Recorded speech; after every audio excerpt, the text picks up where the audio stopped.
모더나가 올가을 캐나다 보건부에 임상 자료를 제출하여 6세에서 12세 어린이들에게 접종할 수 있도록 사용 승인을 신청할 계획이라 밝혔습니다. 모더나 측은 10일 오전에 열린 기자회견을 통해 캐나다에 새로운 생산시설을 건설할 것이라는 내용을 발표하면서 12세 이하 어린이 대상 사용 승인 신청에 대해서 전했습니다.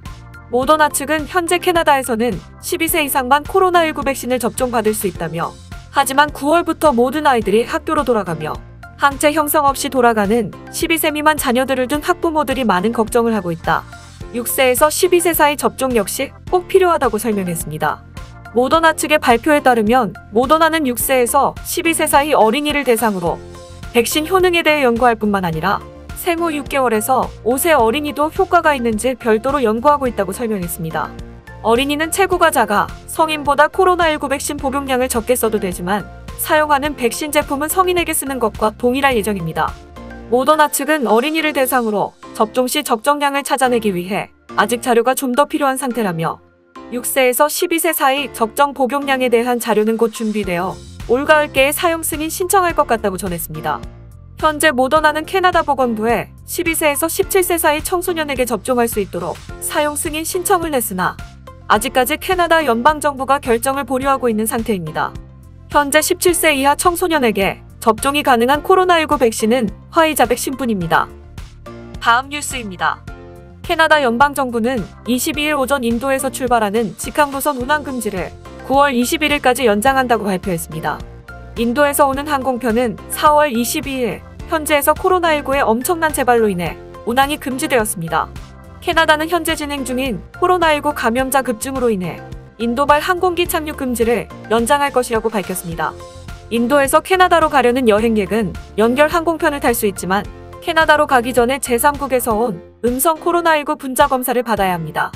정부는 보도자료에서 캐나다가 올바른 방향으로 계속 나아가고 있지만 전염병 상황과 예방접종 범위는 전 세계적으로 같지 않다. 캐나다 정부는 캐나다인들에게 캐나다 밖에서 불필요한 여행을 하지 말 것을 계속해서 권고하고 있다라고 말했습니다. 또한 인도 정부와 협력해 코로나19 상황이 허락하는 대로 다시 비행할 수 있도록 하겠다고 덧붙였습니다.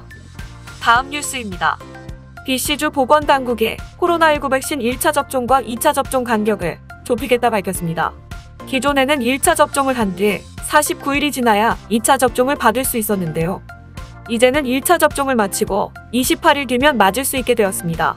보니애니 BC주 보건관은 접종 간격 단축은 코로나19에 취약한 지역에 사시는 분들께 특히 더 도움이 될 것이라고 설명했습니다.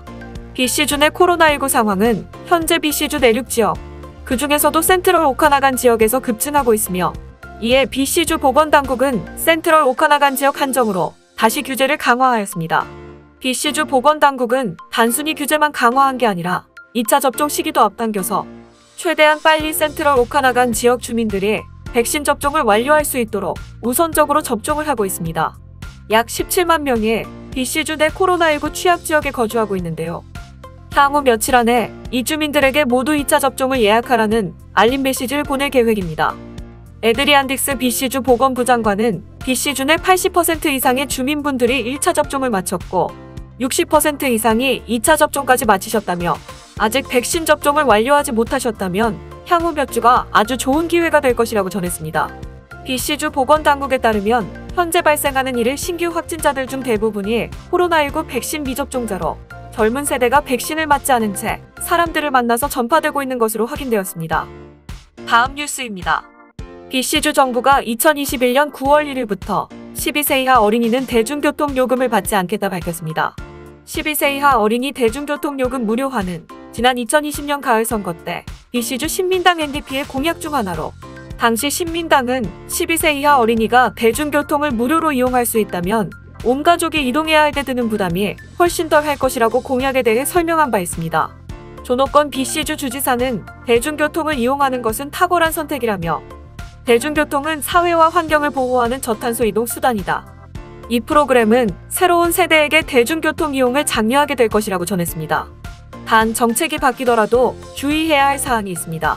바로 스카이트레인이나 시버스 또는 웨스트코스트 익스프레스 등을 이용할 때는 개찰구를 통과할 때 교통카드가 있어야 한다는 점입니다. 12세 이하 어린이는 이러한 개찰구를 통과할 때는 보호자와 함께 들어가면 되며, 보호자는 최대 4명의 아이를 자신과 함께 통과시킬 수 있습니다. 트랜스링크 버스의 경우에는 결제 내역이나 신분증 등을 제시할 필요 없이 12세 이하 어린이는 그냥 탈 수 있습니다. 트랜스링크 측은 BC주 정부와 손을 잡고 12세 이하 어린이에게 무료로 대중교통 서비스를 제공할 수 있게 되어 기쁘다며 대중교통 이용이 좀 더 용이해지길 희망하며 이번 프로그램이 가족들이 더 잘 대중교통을 이용할 수 있게 하고 아이들 역시 대중교통에 대한 좋은 인식이 잡혀 커서도 대중교통을 잘 이용할 수 있게 되길 바란다고 전했습니다. BC주 정부에 따르면 약 37만 명의 어린이들이 이 대중교통 무료 이용 혜택을 받을 수 있는 것으로 알려졌으며 가정당 연간 687불 정도를 아낄 수 있는 것으로 드러났습니다. 겟 온보드 프로그램은 트랜스링크가 대학생들을 대상으로 한 특별 학생 할인 프로그램인 뉴패스를 도입한 이래로 가장 큰 변화를 주는 변화입니다. 그동안 트랜스링크와 BC 트랜짓은 5세 이하 아동에게 대중교통 무료 이용 서비스를 제공해왔습니다. 올해부터는 그 대상을 만 12세까지로 확대하는데요. 이로 인해 발생하는 수익 손실은 연간 2,600만 불인 것으로 추정됩니다. 다음 뉴스입니다. 비록 올해는 캐나다 최대 축제가 취소되었지만 에어쇼는 레이버데이 주말에 열릴 예정입니다. 캐나다 국제 에어쇼는 9월 4일과 5일에 열리며 매일 오후 12시부터 3시까지 운영됩니다. 이에 사용되는 전투기는 캐나다군 스노우버드, 미 공군 F-35 P-51 머스탱 등이 있습니다. 2021년의 에어쇼는 캐나다 국가대표 고개 비행팀인 스노우버드의 50주년을 기념하고 캡틴 제니퍼 케이시를 기념합니다. 캐나다 국제 에어쇼 로리두티의 전무는 올해도 토론토 상공으로 돌아오기를 기대하고 있었다고 말했습니다. 사회적 거리두기 가이드라인으로 인해 올해는 전용 에어쇼 존이 없습니다.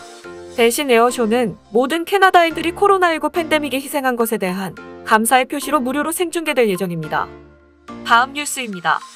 전망에 따르면 몇 주 후에 여름이 끝날 것으로 예상되며 올해 겨울은 매우 다이나믹할 것으로 보입니다. 캐나다 대부분 지역은 비교적 정상적인 양의 눈이 내리겠지만 특히 1월의 온타리오에는 엄청난 눈 폭풍우가 쏟아져 내릴 것으로 보이는데요. 2월에는 전반적으로 강수량이 낮지만 2월 말이 될 때까지 퀘벡과 온타리오에는 겨울 대폭풍이 한 번쯤 찾아올 것으로 예상됩니다.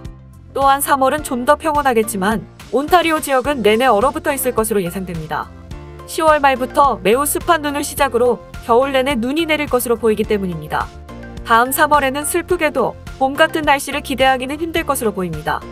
캐나다 동부는 평년보다 약간 낮은 기온을 보일 것이며 캐나다 온타리오주를 포함한 서부는 보통보다 훨씬 낮은 기온을 보일 것이라고 예상되니 이번 겨울에 혹독한 날씨를 대비하기 위해 겨울 채비를 단단히 해두시길 추천해드립니다.